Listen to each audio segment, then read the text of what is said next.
Casi estábamos en 10 pesos hace mucho, ¿no? Sí. En la época de Cristina, más o menos. Bueno, pero te digo una cosa, con Macri estábamos, me acuerdo, Arrancamos en 14. en 14 Terminamos y en 67. Sí. Y ahora estamos ahí en 183 hoy, mirá. Y tenemos todos los tipos de dólares, hay como 15 dólares distintos. El dólar vaca, el dólar bolsa, el dólar Nexti, el dólar importador, el blue, el dólar, no sé qué con las manos. Ah, solidario es ese, sí.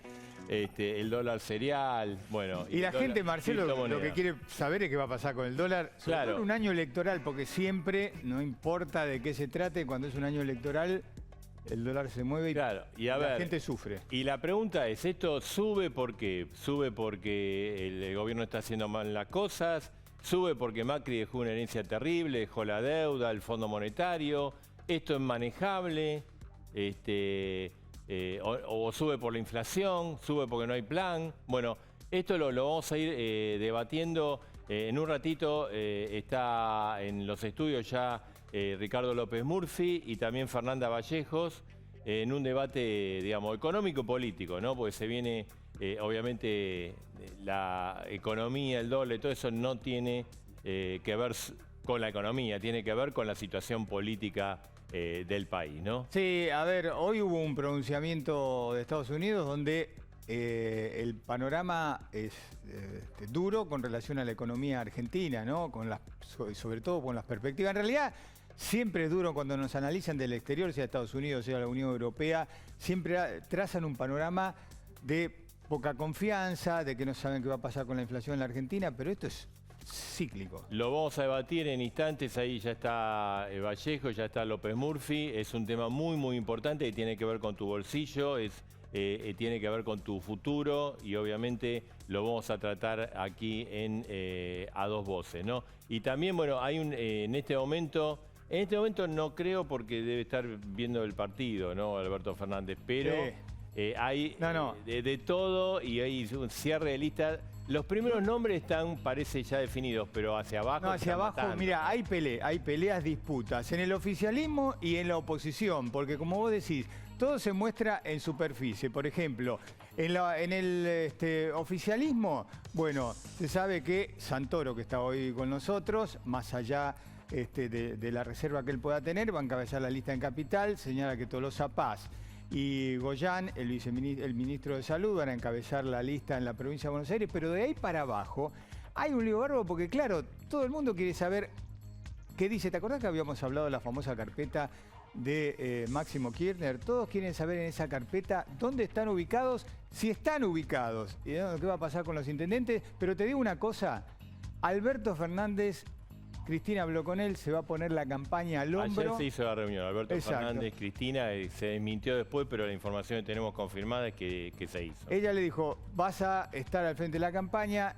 Ella, no es que se va a correr un poquitito, pero va a dejar que el protagonista sea Alberto Fernández, lo cual es un riesgo también para Alberto Fernández. Bueno, ¿no? Porque a ver, si los candidatos son Santoro, que después vamos a hablar con él, y Tolosa Paz, a Alberto Fernández lo fortalece porque son dos candidatos de él y le da un poco de oxígeno político después de un semestre muy duro, en donde tuvo todo el tema de la interna, etcétera. Por eso le dicen, son tus candidatos, ponete al frente de la campaña. Dueño de la victoria y también dueño de la...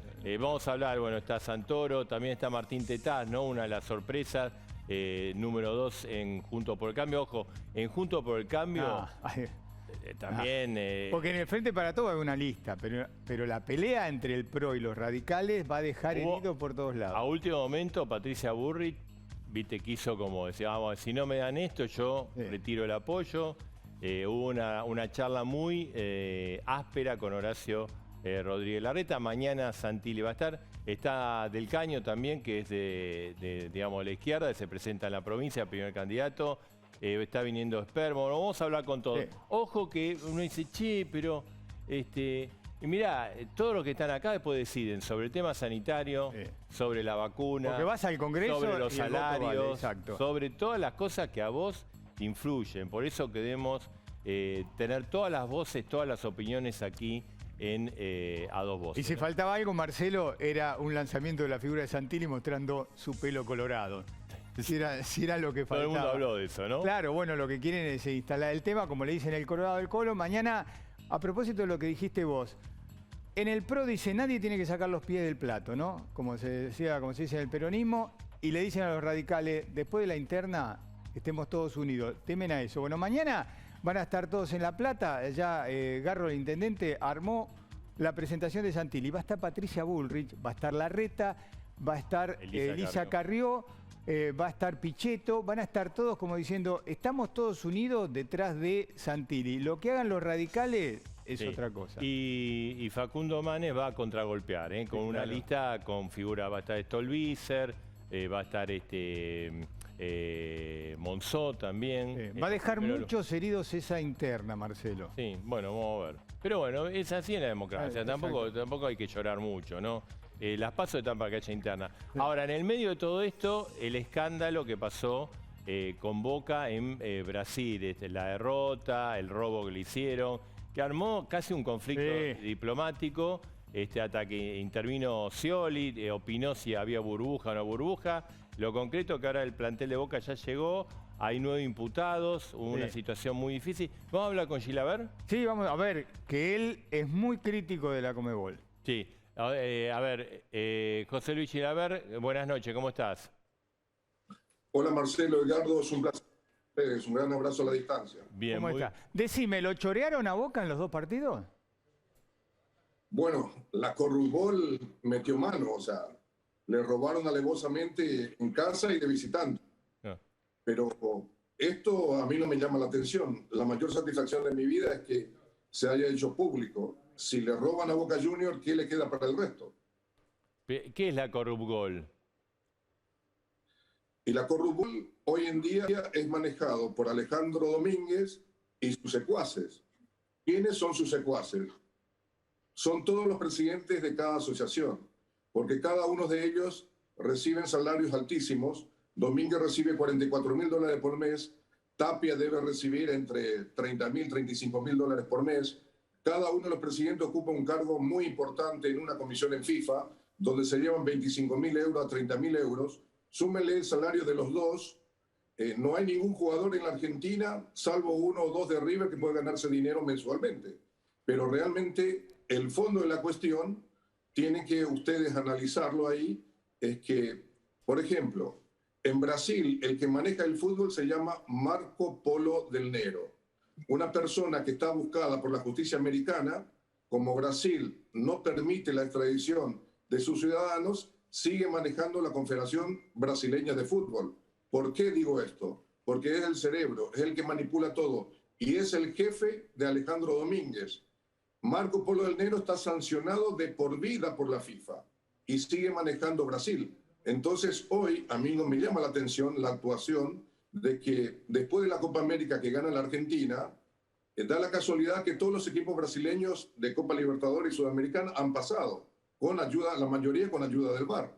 Entonces así están matando el fútbol. Ahora, y también, sí. No es una cosa entonces, porque esa es mi pregunta, no es una cosa puntual con Boca, sino con el fútbol argentino. ¿Por qué te hago esta pregunta? Porque vos dijiste si esto le hacen a Boca, y es verdad, uno que no es de Boca siempre sospecha que le acomodan los partidos, que le acomodan los fixtures a Boca, que le ponen los referees, que siempre todo es para Boca o para arriba de la Argentina. Acá hay otra cosa, entonces no tiene nada que ver con Boca, es una cuestión con el fútbol argentino. Es el fútbol de la región. Convengamos que el VAR supuestamente llegó para transparentar y llegó para solamente beneficiar a los amigos. Acá en Paraguay, la semana pasada, le robaron alevosamente a Cerro Porteño. A ver, y le beneficiaron al Fluminense.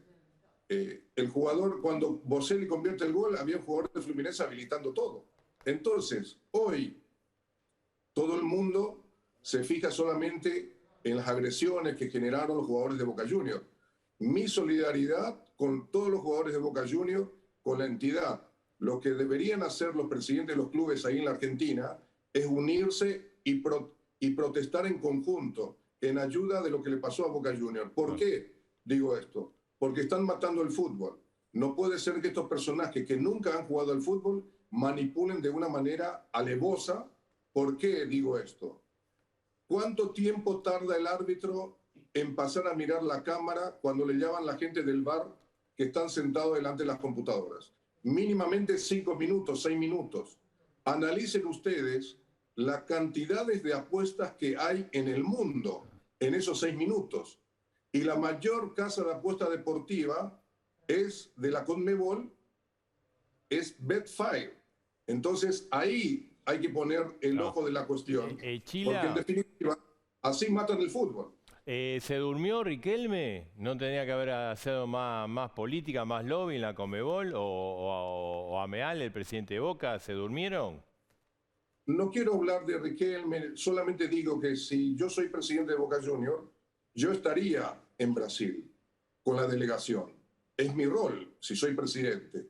Pero fundamentalmente, si miramos para atrás, analicen lo que le pasó a Tigre en la final contra el São Paulo. ¿Cómo terminó?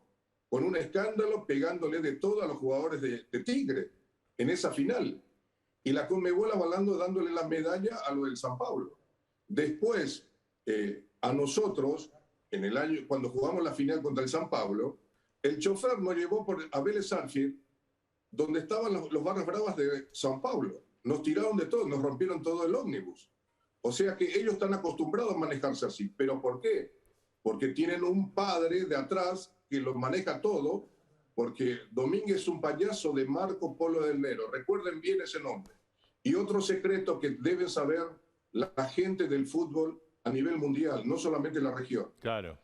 El director de árbitro de la CONMEBOL fue Baldassi, argentino. Sí, Baldassi, sí.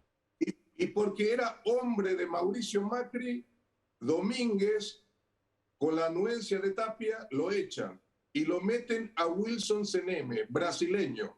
Es el que maneja el VAR dentro de la CONMEBOL. Con eso le digo todo. ¿Y es una pena. Chilaver, ¿cómo queda Tapia en todo esto, el presidente del fútbol argentino? Hasta ahora no he visto que salió a solidarizarse con Boca Juniors. Su rol debería apoyar y avalarle a la institución. O sea, todo el mundo hoy en día se rasga la vestidura con las escenas de violencia en los jugadores de Boca Juniors. Hay que ver, hay que estar en la situación de ellos. Te roban en tu casa, te roban de visitantes, porque la gente solamente mira los 90 minutos, pero no se fijan en la pérdida económica que le genera a Boca Juniors. El prestigio que te deja para un jugador ganar y pasar te hace perder dinero y, en definitiva, yo me pongo también en el lugar de ellos, de la manera que reaccionaron porque lo han incitado. Claro, y Chila, hoy, bueno, en Boca creen que hay una mano negra y algunos dicen, bueno, es la influencia de Macri que quiere que no le vaya bien a Riquelme en Boca. No. ¿Qué pensás? No tiene nada que ver Mauricio Macri acá. Es la inoperancia, es un ser miserable, tiene nombre y apellido. Se llama Alejandro Domínguez. Alejandro Domínguez, para que sepan, desde el 2006 al 2014 tenían todas sus empresas quebradas en Paraguay. Hoy en día es hipermillonario. A ver, que nos diga a los paraguayos cómo ha hecho su fortuna. Yo le denuncié acá en mi país a Alejandro Domínguez en la Fiscalía General, en la Embajada Americana y al FBI por evasión, por lavado, asociación criminal y después por lesión de confianza. Y ahí estamos. ¿Cómo termina la historia? Moviendo a sus séquitos políticos paraguayos porque el hijo del vicepresidente de Paraguay actual, de apellido Velázquez, trabaja en la CONMEBOL. Otro hijo del Rasputín de la política de Paraguay, de apellido Galaverna, trabaja en la CONMEBOL.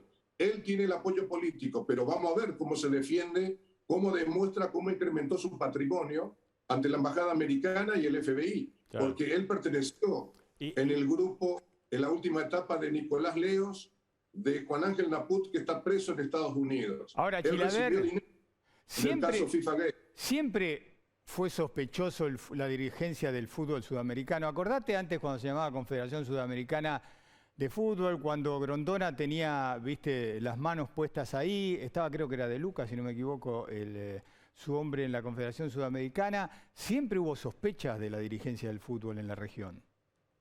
Le voy a contar un ejemplo. Lo hemos sufrido en Vélez. Fuimos a jugar la final de la Recopa en Tokio, en Japón, contra Independiente. Le hago un gol a Independiente de la mitad de la cancha, a Luis Isla. Y Francisco La Molina cobra una falta de Omar Asad contra el arquero. Lo pueden ver en los videos, lo pueden mirar por YouTube, está ahí. El robo fue descarado, pero La Molina viajó con el hermano de Grondona desde Buenos Aires a Tokio. Seguramente lo habrá convencido. Si no, Vélez tendría otra medalla más. O sea, realmente antes, porque no existía el VAR. Hoy con el VAR se ayuda a los amigos. Y así matan al fútbol como lo han hecho con el boxeo. Chila, te agradecemos que haya participado esta noche. Gracias. Gracias, Un gran Chila. abrazo. Adiós. Chao. ¿No te gustó la última No, venía todo, reflexión, no quise decirle nada. Venía todo bien hasta que se metió con Independiente. Sí, viste, claro. Bueno, Y que yo iba a decir, Chila, si querés jugamos el partido de vuelta en Japón. seguro. Leandro Santoro, ¿qué tal? Buenas noches. Buenas noches. ¿Va a ser candidato? ¿Ya sabe? ¿Le dijeron? No, todavía no. Todavía no. Si va usted y va Tolosa Paz, es como un soplo de oxígeno político. Alberto Fernández pone dos hombres de su confianza. Bueno, ojalá. Pero la verdad es que tanto Vicky como yo somos frente todistas, expresamos esa heterogeneidad del frente, y creo que los dos, por motivos distintos, tenemos relación personal con Alberto. Esa es la diferencia. Por ahí con otros candidatos que también son frente todistas, pero que por ahí Alberto lo conocieron más tarde. Yo tengo la suerte de tratar con él hace más de 10 años, Vicky también, y entonces por eso por ahí se presenta esta asociación que haces vos. Pero lo cierto es que quienes representen a nuestro espacio en la ciudad y en la provincia de Buenos Aires, como en todo el país, representan a la coalición. A lo que trajo Sergio, a lo que tiene Cristina, a lo que tiene Alberto y a todos los sectores que fueron dándole forma al Frente de Todos. Al comienzo hablamos con Marcelo y me decía, ponen una persona de Alberto, una persona Alberto, provincia, ciudad. Pasa lo mismo también en la oposición. Y de ahí para abajo se matan todos por los puestos. Vos, Edgardo, sabés, porque Es la tenés historia. 1000 cierres de lista, que lo que estamos viendo en todos los partidos políticos es más o menos parecido a lo que hemos visto en otros cierres de lista. O sea, siempre las últimas 48 horas son las más intensas, siempre hay cambios de último momento. Esto forma parte de nuestra cultura política. Estará mejor, estará peor, pero la verdad es que es una constante. Claro. Ahora, Mauricio Macri dijo que en las elecciones se juega mucho, se juega la República. O sea, que puede haber como una suerte de dictadura kirchnerista si ganan ustedes. Me parece que es una exageración más de las que nos tiene acostumbrado el expresidente. Y lamentablemente muchas veces arrastra a todos juntos por el cambio. Yo recuerdo haberla leído a María Eugenia Vidal en un reportaje en Clarín donde decía que ella se cambiaba de distrito justamente para dar la batalla en la ciudad de Buenos Aires, que era un lugar donde se ponían en juego muchas bancas. Y además decía que quería ayudar a la renovación de caras en la provincia. Y si vos te pones a pensar, Edgardo y Marcelo, en la provincia de Buenos Aires se eligen más bancas de lo que se eligen en la ciudad. Si de verdad ella piensa que tiene que apoyar a su espacio político para evitar el avance del autoritarismo, de la autocracia, lo que tendría que hacer es ir a dar la discusión a la provincia de Buenos Aires, porque en la ciudad de Buenos Aires, desde el año 2003 que el PRO no pierde una elección. Y por otro lado, las caras nuevas son Santilli. O sea, yo creo que el Colo tiene un montón de virtudes, pero no es un hombre nuevo en la política. Entonces creo que está a las claras que esa jugada expresa tres cosas. En primer lugar, la intención de fortalecer la candidatura a presidente de Larreta. En segundo lugar, me parece que garantizarle a Santilli la posibilidad de competir por la provincia de Buenos Aires en 2 años. Y en tercer lugar, ponerla a Vidal como sucesora de Larreta para evitar que gane Lustó. ¿Y vos cómo vas a...? Sí. ¿Me permitís? Sí. No, habíamos quedado en no cruzarlo, pero le quería preguntar a Martín Tetá. ¿Qué opinas de este análisis, Martín? Mirá, para mí, yo llego a la coalición, a la amplia coalición que hoy procura construir una alternativa válida para la Argentina, sumando a todos los que pensamos más o menos igual, y me parece que ese es el espíritu constructivo que tiene que tener. Llego por el radicalismo, que es el que me propone integrar el espacio.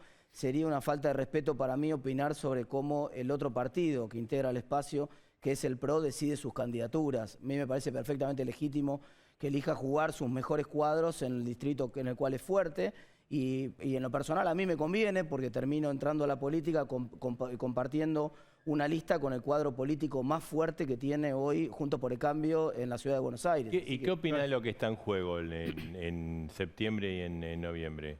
Mira, yo estoy muy preocupado porque escucho de muchos amigos o de los hijos de amigos un desánimo generalizado. Hasta hace un mes y pico atrás que emergió fuerte la figura de Facundo Manes y empezó a darle un poco de oxígeno, la sensación de que el radicalismo podía aportar esa coalición con otro perfil de liderazgo, había una sensación de que ya estaba fuera de discusión que seguían 8 años más del oficialismo. Lo que estaba en discusión era si seguía en todo caso Máximo Kirchner o Axel Kicillof, o se turnaban al revés, y había mucho desánimo en ese sentido, y ahora me parece que hay una expectativa. Y nosotros lo que necesitamos es ganar con una victoria lo suficientemente contundente ahora para que esa expectativa se pueda construir se pueda transformar en una opción alternativa de poder, en una propuesta programática lo suficientemente concreta. Ya no alcanza con decirle a la gente confíen en nosotros, hay que explicarle a la gente cómo vamos a hacer para bajar la inflación en Argentina, cómo vamos a hacer para recuperar la producción y el empleo y transformar el asistencialismo en productivismo. Necesitamos incluir realmente a la gente en la producción, en el empleo, y tenemos que explicar cómo lo vamos a hacer, y creo que ese es el trabajo que vamos a tener que encarar. Pero no hay 2023 en Argentina si no la oposición no consigue una victoria lo suficientemente contundente en esta Ahora, Tetazzi, ¿cómo levantás a la gente que está desencantada con lo que hizo Macri en este país? Primero reconociendo los errores, porque así como Cristina Kirchner tuvo la virtud de saber construir un abanico lo suficientemente amplio en el 2019, sumando en ese espacio gente que había estado en la vereda de enfrente, que le había cortado incluso su chance de ser reelecta, como fue Sergio Massa, gente que había hablado pestes, están los videos de Alberto Fernández hablando pestes del segundo gobierno de Cristina Kirchner, lo supo incluir en ese espacio. Juntos por el Cambio tiene que ser lo suficientemente amplio. El radicalismo, que tuvo un rol de acompañante en el asiento de acompañante más pasivo hasta ahora en Juntos por el Cambio, está reclamando y está ahora disputando, está decidiendo disputar la provincia de Buenos Aires para construir una propuesta alternativa donde tenga otro protagonismo. Y en ese protagonismo hay que reconocer los errores y explicar. Por eso te decía, es muy importante que nosotros expliquemos, le contemos a la gente cómo queremos terminar con la inflación en Argentina, el aporte que puedo hacer yo y el conjunto de legisladores que eventualmente terminen ingresando por Juntos por el Cambio para cambiar la Carta Orgánica del Banco Central, para sacarle la maquinita de hacer billetes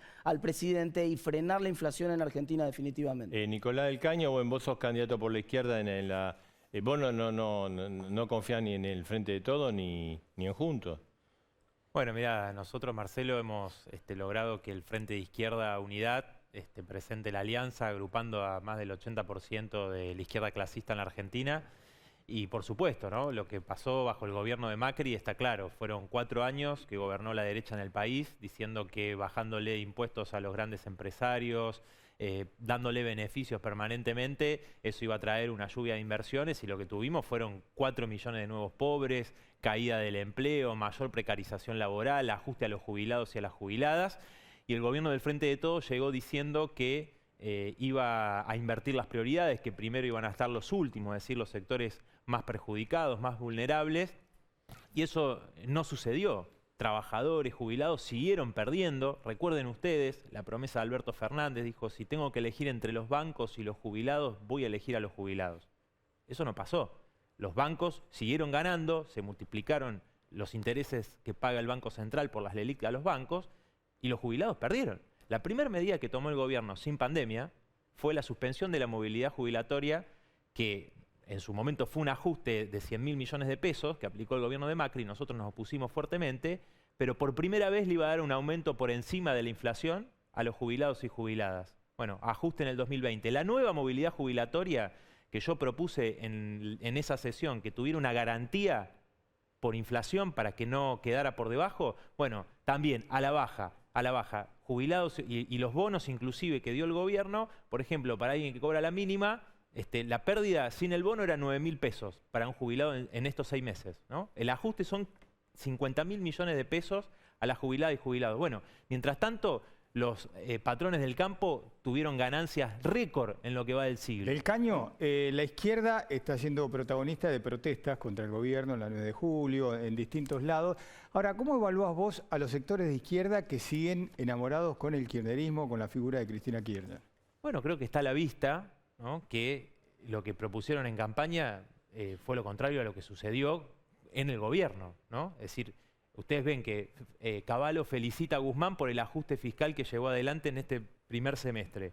Bueno, de los más fuertes que se hicieron, sacando la devaluación del 2001, el ajuste del 2001, de los más fuertes que se hicieron. ¿no? Si lo comparamos con el año pasado. Entonces, lo que hay que plantearse es forjar una tercera fuerza y nosotros convocamos a esas trabajadoras y trabajadores que están protestando porque se quedaron sin trabajo, porque están precarizados, tercerizados, por ejemplo, que es un fraude laboral, que hay que terminar con eso, ¿no? Los que han perdido su salario, trabajadores estatales, eso lo firmó el gobierno, digo, la paritaria estatal a la baja, o un salario mínimo de indigencia. Entonces, hay que poner en pie una tercera fuerza y no es una necesidad solamente, sino una posibilidad como se dio en Jujuy, donde el Frente de Izquierda fue tercera fuerza y creemos que a nivel nacional podemos hacer una tercera fuerza con todas esas trabajadoras y trabajadores, con el movimiento de lucha de las mujeres, con muchos sectores que están peleando, con quienes defienden el medio ambiente también, en eso no hay grieta. Seguro. ¿No? José Luis Esper, ¿y cómo salimos de todo esto? Los problemas están y se han agudizado. Yo vengo insistiendo que hace décadas que Argentina debería hacer algo completamente diferente a lo que venimos haciendo. Está demostrado que todo termina mal.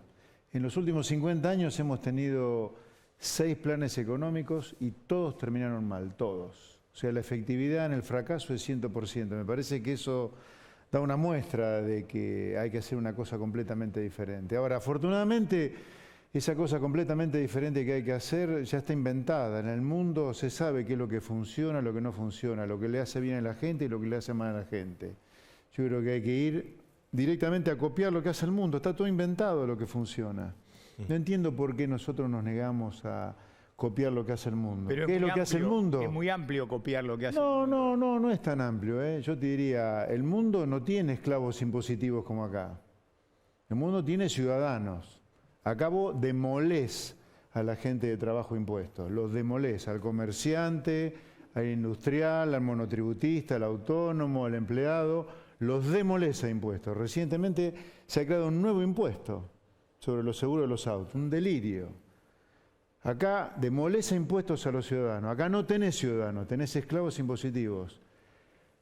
En los países donde la gente prospera, las leyes laborales promueven el trabajo en blanco.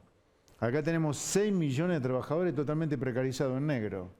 En los países donde la gente prospera, las empresas compiten con el mundo. No usan al mundo como nosotros como manguero. Compiten, se comercia con el mundo. Esas 3 cosas, en el mundo donde la gente prospera, no se discuten. Ahora, acá discutimos el círculo cuadrado, el sol de nuevo, la pólvora. Yo digo, está todo inventado lo que funciona ya. Y el tema de esta suba del dólar ahora, después lo vamos a... A ver, perdón, hay una esperanza, pero tenés que hacer lo que hace el mundo que prospera. Esta suba del dólar, esta tensión cambiaria, ¿por qué es? Mira, emitiste mucho, no hay mucha confianza sobre el futuro. Yo te diría lo de siempre. Falta de confianza, básicamente. Bien. Y un desequilibrio fiscal monumental.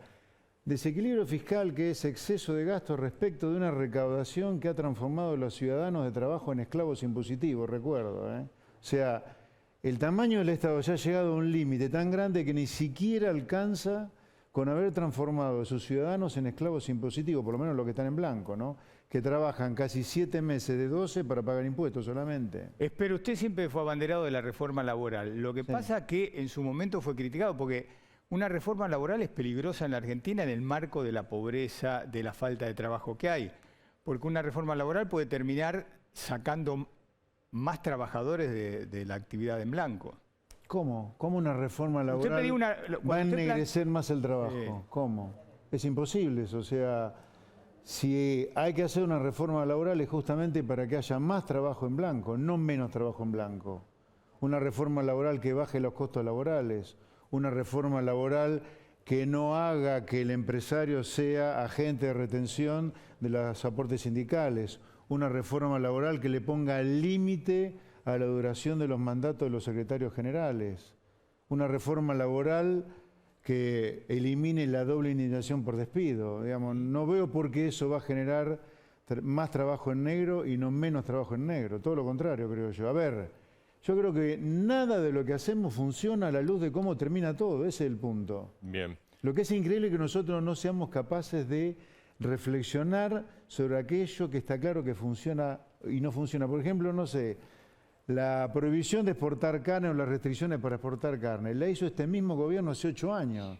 Terminó con un boom al final en el precio de la carne porque desaparecieron 10 millones de cabezas de ganado. O sea, hay que ser tarado para hacer lo mismo que ya salió mal. Ahora seguimos. Bueno, y estamos con Leandro Santoro. ¿Qué pasa?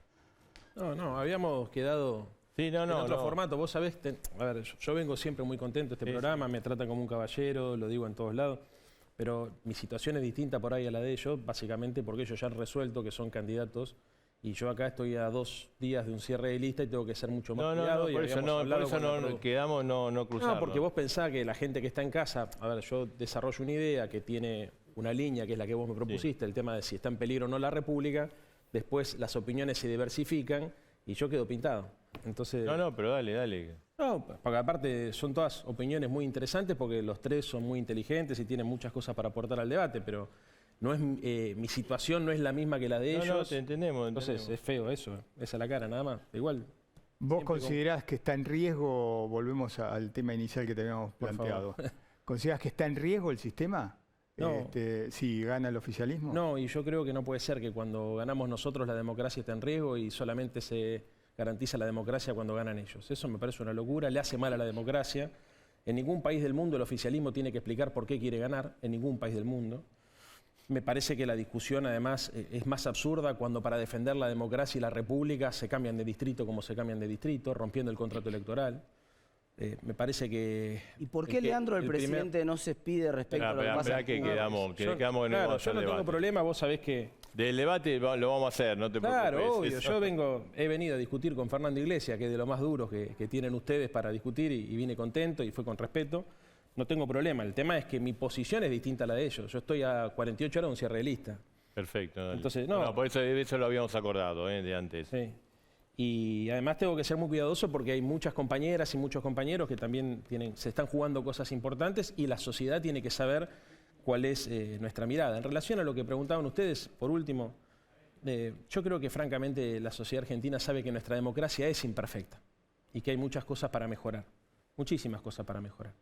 Y creo que todos somos responsables de esto. Lo hemos charlado en este programa en más de una oportunidad, la explosión del sistema de partidos políticos, el estilo, la cultura política hiperconfrontativa que hemos adquirido todos en los últimos años, la falta de códigos en política, la falta de ética, la falta de sensibilidad social. A veces para tratar los temas complica la cosa. Ahora, con todas las imperfecciones que tiene nuestro sistema, yo creo que todos somos conscientes que hemos logrado muchísimo los argentinos y las argentinas en estos 35 años. Y creo que sería una falta de respeto para aquellas personas que hicieron mucho para sentar las bases institucionales de este país, decir que porque un gobierno tiene vocación de construir una mayoría social pone en riesgo a la democracia. Porque, por ejemplo, a María Eugenia Vidal no le espió a Alberto Fernández, le espió a Mauricio Macri, solamente para poner un ejemplo. En este gobierno no hay ni presos políticos de la oposición, ni políticos presos de la oposición. No existen. En este gobierno, con todos los problemas que tenemos, nunca a nadie se le ha restringido el uso de la libertad ni se han restringido los derechos políticos. Entonces, yo creo que es una falta de respeto hablar de eso porque es banalizar una pelea que nos costó muchísimo a todas y a todos. La construcción de la República costó mucho y yo creo que es una de las cosas por las cuales nos tenemos que sentir orgullosos todos, no solamente los radicales, los peronistas, sino todos, la izquierda, la derecha, los liberales. Construimos un sistema democrático que con la crisis económica que tenemos y con otras anteriores logró persistir. Ahora, Leandro, ¿y qué se pone, digamos, si el gobierno no gana, que se le complica la situación, necesita revalidar títulos para... bueno, ustedes asumieron y al poco de andar vino la pandemia, las cosas no están mal en materia económica, inflacionaria, el dólar, todo. Sí. Todos los gobiernos, obviamente, acá no se discute solamente si el gobierno hizo bien o no hizo bien las cosas, también se discute una agenda de futuro, que es un poco lo que veníamos discutiendo hasta acá o lo que se estaba charlando en esta reunión. Yo creo que el gobierno tiene obviamente una responsabilidad que es explicarle a la gente qué fue lo que pasó, reivindicar qué fue lo que se hizo y mostrar qué es lo que queremos hacer. Si no ponemos en la agenda de debate de la próxima elección la pospandemia y no somos capaces de discutir en serio cómo nos imaginamos que se resuelven los problemas de las argentinas y de los argentinos, la cosa fracasa. Ahora, todos los gobiernos, le pasó a Macri en el 2017, nos pasa a nosotros ahora y le pasará al que venga en el 2025, tiene la obligación de presentarse a la sociedad y esperar, digamos, que ese trabajo se traduzca... ¿Hace un plebiscito para no, vos? Yo creo que son las tres cosas. Son las tres cosas. Y te podría agregar incluso también los candidatos y las candidatas tienen mucho que ver. Porque en definitiva, ¿qué elegimos? Representantes del pueblo. ¿No es cierto? No se está eligiendo un gobierno nuevo. O sea, se está eligiendo visiones de país, se puede apoyar obviamente a una gestión, se la puede castigar, pero también se está discutiendo el futuro. Sobre qué líneas pensamos que la Argentina se recupera. La Argentina se recupera sobre la línea de la producción, el trabajo, el consumo, o la especulación financiera, el endeudamiento externo y la timba. Bueno, pero vos te vas a encontrar, si sos candidato, con una oposición que te va a plantear este tema, te va a decir, este gobierno no tiene plan económico, no hay perspectiva para la pospandemia. Claro. Digamos, ese escenario lo vas a tener en campaña, Claro, porque te van a echar esa mochila, ese camioncito te lo van a tirar encima. Sí, por supuesto. Si yo llego a ser candidato y efectivamente tengo el orgullo de representar a mis compañeras y a mis compañeros por el Frente de Todos de la ciudad, ese debate lo voy a dar con mucha alegría y con mucha convicción, como también voy a tratar de dar el debate acerca de qué hicieron, por ejemplo, en la ciudad de Buenos Aires los que hoy gobiernan la ciudad. Porque se habla, por ejemplo, de la mayoría que en realidad es una mayoría que no es tal porque estamos a 14 diputados de tener mayoría propia en el Congreso, pero en la legislatura porteña están a un diputado de tener los 2 tercios. Y cuando tuvieron los 2 tercios, por ejemplo, el 10 de diciembre del año 2019, vendieron Costa Salguero. En la ciudad de Buenos Aires, por ejemplo, también hay una discusión importante alrededor del Poder Judicial de la ciudad, porque el jefe de los fiscales es un fiscal militante, y el que estaba anteriormente. Sin embargo, aflora Rodríguez Larreta como el principal dirigente de la oposición y el presidenciable del 2023 en base a su gobierno en la ciudad. Sí, claro que sí. También todos sabemos que lamentablemente la ciudad de Buenos Aires no forma parte de la agenda pública de los grandes medios nacionales. Muy pocas veces hablamos de los temas de la ciudad. Y Larreta además tenemos la culpa nosotros. No, porque mira, te voy a ser franco, o sea, yo sé que tengo muy buena relación con los productores. Me han dicho muchas veces, ponemos temas de la ciudad y baja el rating, los temas nacionales en la ciudad de Buenos Aires suelen ser más atractivos que los temas locales. Depende de qué tema, por ejemplo, la vuelta a clases subir claro, el rating. Depende pero en general vos pensás que hablamos poco de la ciudad de Buenos Aires, se habla mucho más de la provincia de Buenos Aires que de la ciudad. Obvio. Y después está también, a ver, no voy a ser hipócrita con ustedes, también se habla mucho de cómo Larreta actúa, digamos, a través de la pauta y distintos mecanismos para tratar que no se hable de él. Muchísimo, se habla muchísimo de la plata que pone en ese sentido. Pero no creo que sea solamente una causa, y no estoy haciendo una crítica al periodismo, porque de hecho estoy pudiendo decir acá, y en el programa de ustedes he dicho siempre, lo que digo es que qué raro que hablemos de los abusos institucionales a nivel nacional cuando nosotros no tenemos mayoría en el Parlamento y que no hablemos de los abusos que se generan en la legislatura porteña, siendo que yo soy candidato de la ciudad y actualmente legislador, y que no hablemos, por ejemplo, de las manipulaciones a la justicia. El señor Santiago Tamendi, por ejemplo, que era el segundo de Garabano en el Ministerio de Justicia de Macri, que era miembro de la mesa judicial, integra el Tribunal Superior de Justicia de Larreta. Seguramente la gente que está en casa no lo sabe esto. Entonces, yo trato también en esta campaña, y voy a tratar en esta campaña, en el lugar que me toca. Está en ustedes plantearlo también eso, ¿no? Claro, pero el problema es que, a ver, acá en la ciudad de Buenos Aires no es que tienen mayoría, están a un diputado de tener los 2 tercios, y con esos 2 tercios han logrado muchísimo. Por ejemplo, colonizar el Poder Judicial.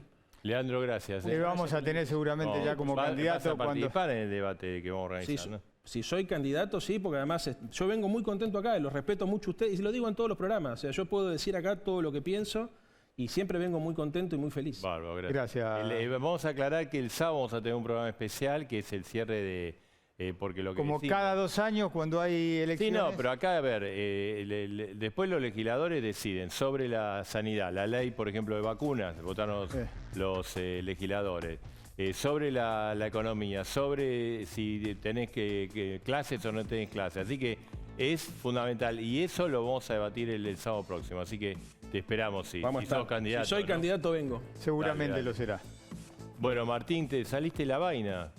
No, lo que pasa es que Después vamos a organizar un debate. es un poco injusta la situación de que Leandro opina sobre Vidal, opina sobre Larreta, impunemente, porque no se le puede contestar. Entonces lo entiendo en la situación en la que está, lo respeto en la situación en la que está, pero si viene a pedir regla en la cual no quiere entrar en el debate, que no lo provoque al debate, que opine sobre la gestión de Alberto Fernández, que tiene bastantes cosas que explicar. Por ejemplo, los 65.000 millones de pesos que le sacó el gobierno que él defiende a la ciudad de Buenos Aires.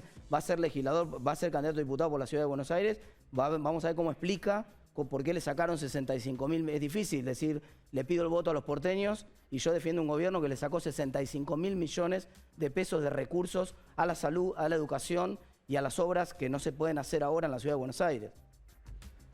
Claro. Y vos, Del Caño, bueno, Ustedes quieren armar, lo decía, es una tercer fuerza. ¿Es la historia de siempre la izquierda la que vamos a vivir ahora? No, yo creo que, a ver, hay una situación con mi compañera Miriam Bregman, que va a ser candidata en la ciudad de Buenos Aires a primer diputada nacional.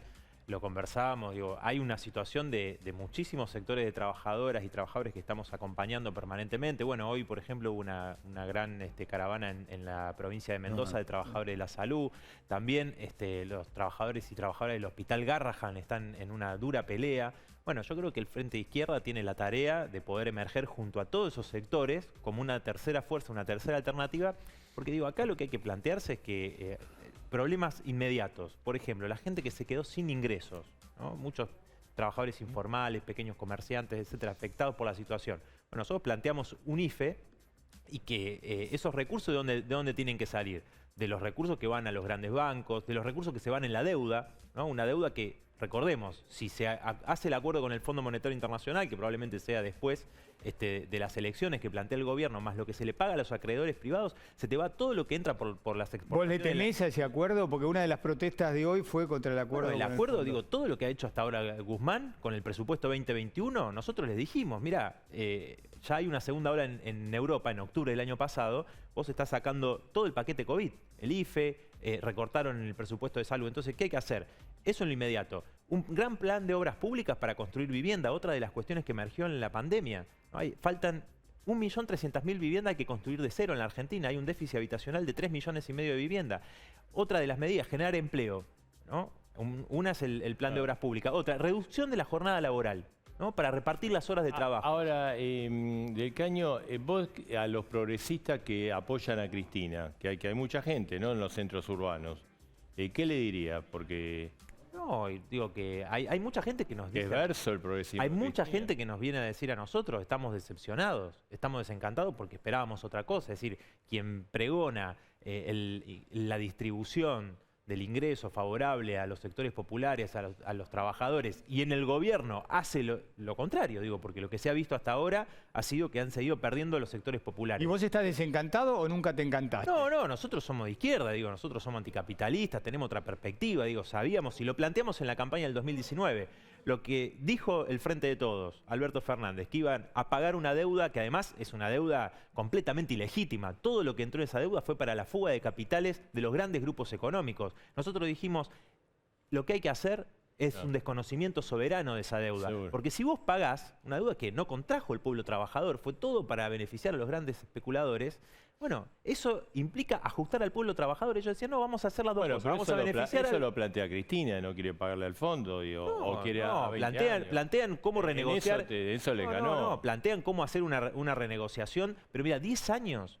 saca la cuenta, son 40.000 millones de dólares más lo que se le paga a los especuladores privados. Bueno, hacer eso, ese es el cuento de siempre. ¿Cuántos años? Mira, nos llevaron al 75% de pobreza en las niñas, niños y adolescentes del conurbano bonaerense, este círculo vicioso perjudicial a los trabajadores y el pueblo. Pagar deuda, fuga de capitales, entregarle las empresas de servicios públicos a las privatizadas, que además no solo estafan con tarifazos y malos servicios, sino que además estafan a los trabajadores con la tercerización. Martín, ¿vos le temés también al acuerdo con el fondo que venga después de las elecciones?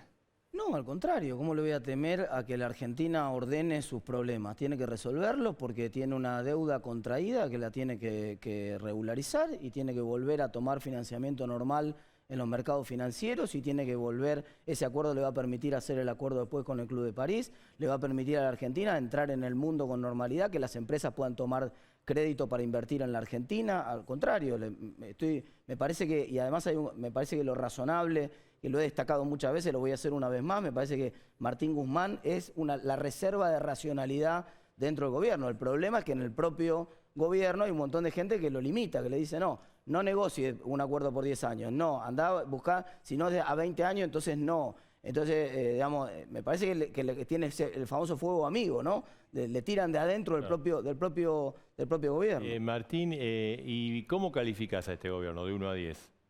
2. 2, así lo Dos. Vos sos profesor, ¿no? Por supuesto, está todo atravesado por la pandemia, ¿no? Esto es difícil para todo el mundo. En todos los países del mundo la pandemia causó muchas muertes, en todos los países del mundo causó una caída importante de la economía, pero estamos en una de las peores gestiones de la pandemia